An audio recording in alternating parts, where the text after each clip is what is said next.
So ito na, tanggalin na natin to. Gamit tayong heat gun tsaka sinulid. Temp gauge para hindi tayo mag-overheat. Ito muna siguro tanggalin ko, no? Tagal na nito. 3 buwan na to, oh. Sarap.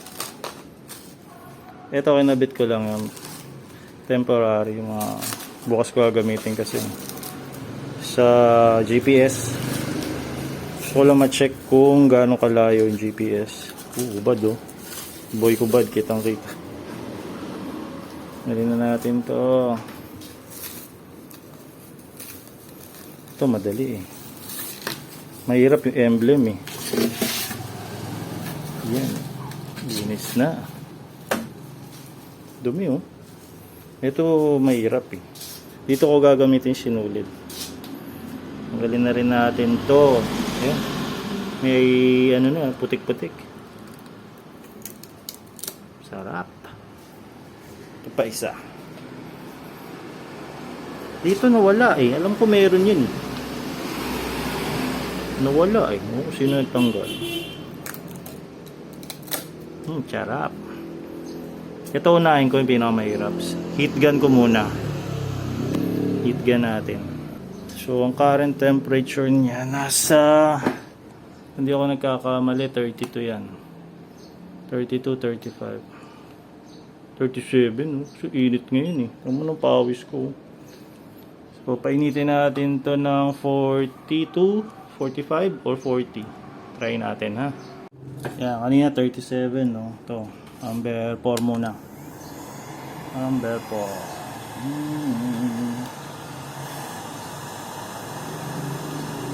Init agad, oh.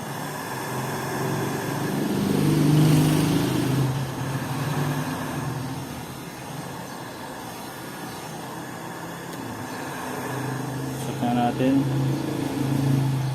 Look, post agad, 47, 46. Mainit nga. Kunti pa.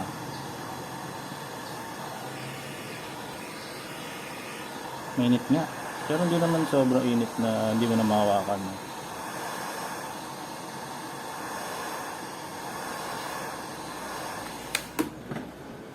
Check. 47, 48, 49, 43. Sinulid na. Baka lumamig eh. Try natin. Bago nyo gawin to, check nyo muna yung warranty, no? Mawala daw warranty sa akin. Oh, yun, oh. Ito mo natanggal dun. May natira. So, initan pa natin ng konti. Initan pa.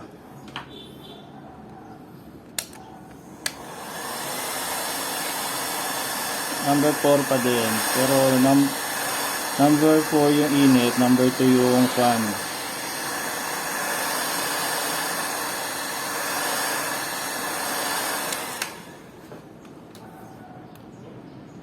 $56. Diyos, baka matunaw.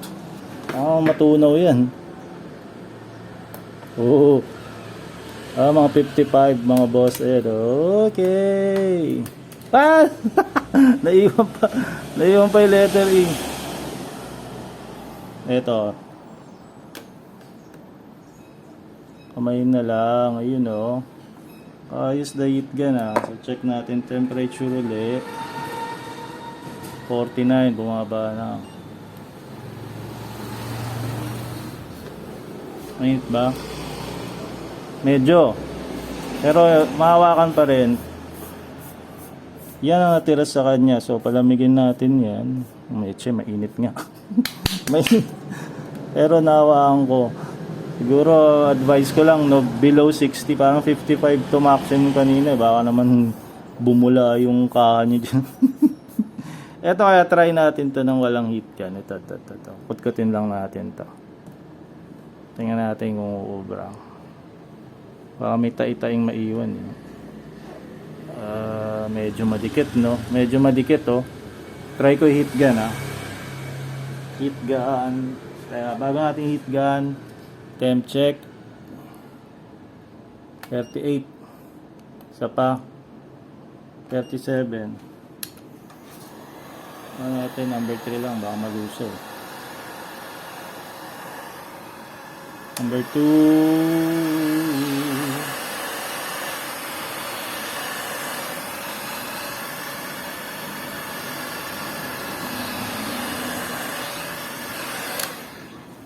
Temp check. 46, pwede na yan. 44, tumaas. Kamain lang, kamain lang. Medyo mas madali na to. Medyo mas madali na. Kanina may laban na laban. Pero mukhang nagpapainitan ng konti. Okay. 3 months, oh. Hindi na nga pantay yung kulay, oh. Mas maganda yan. Dapat bago lumabas kasa, tanggal na. Kaso ano daw, eh. Mawala daw warranty. So may natira nga. Ito, oh. Pero feeling ko maano yan. Konting wax lang yan. Baka mawala ng pagkada hugas-hugas. Next, ito si Motorstar. Motorstar. Ito yung isa sa mga malalaki. Heat gun na rin natin yan. 37, 36. Then dalawin natin ito.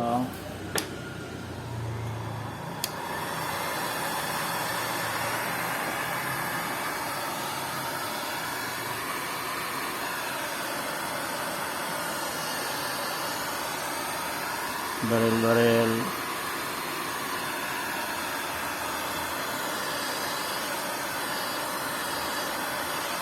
Hindi ko na nga nilinis eh. Dapat yan malinis daw yun. 49. Dapat daw malinis to para yung alikabok. Pero testing natin.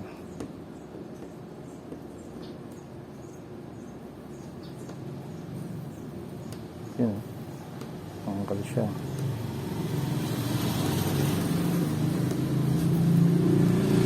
Konti pa, malagong pa eh.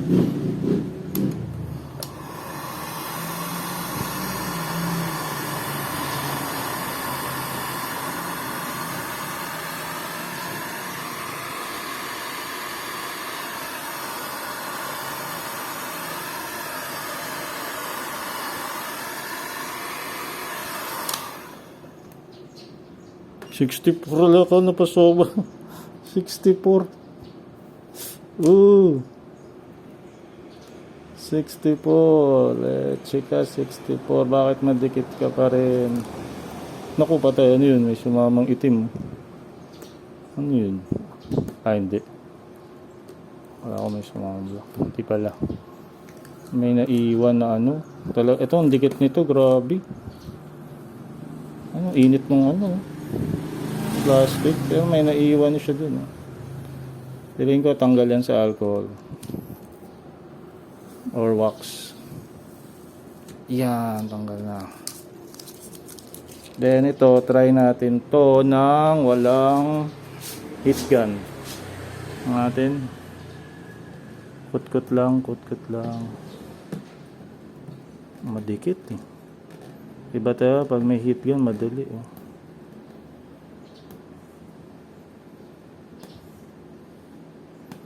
Pinatagal ko kasi, pero kung bago ilabas ang kasa, tinanggal to. Feeling ko, dali ito eh. So, 3 months na to. Wala na tayong warranty.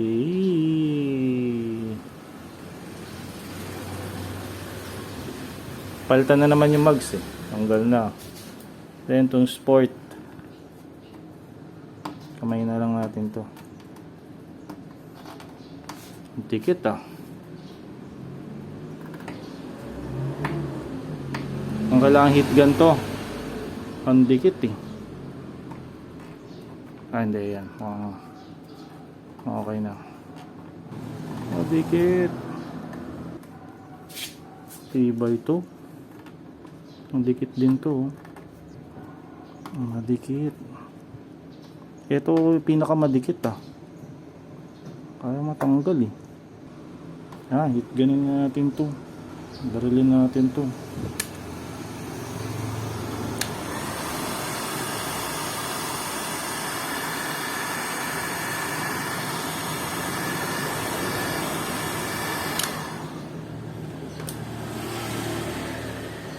Mainit. Ano, medyo lumambot oh. Ayun, nakuha ka agad oh. Piha. Diba mga tagad oh. Kanina hirap na hirap ako dyan. After my heat gun. Yun, sirs. Ngayon lang gagawin ko sa iba. May tira pang libag dito.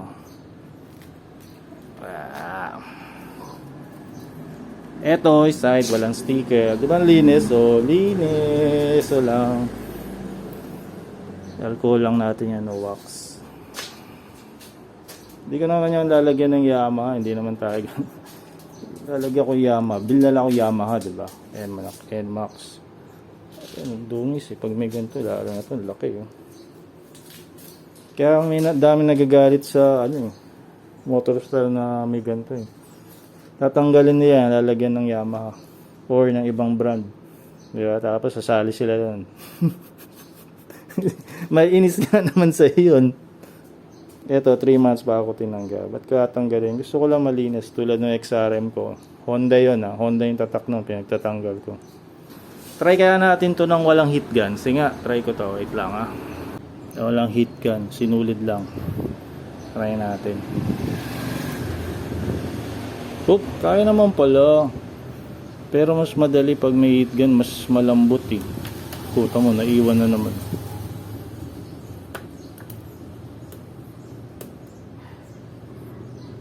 Naiwan.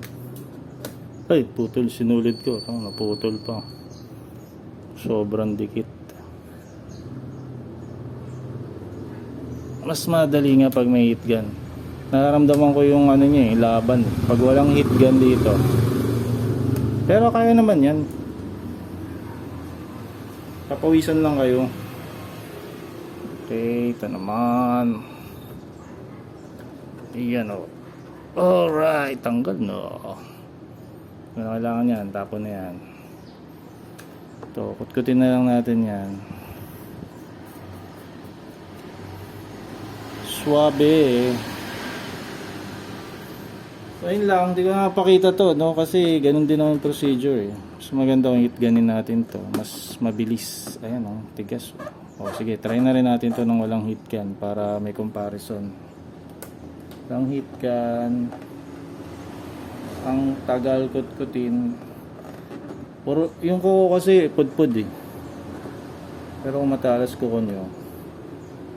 Yan. Yun, kaya din. Pero kung may heat gun kayo, gamitin nyo na.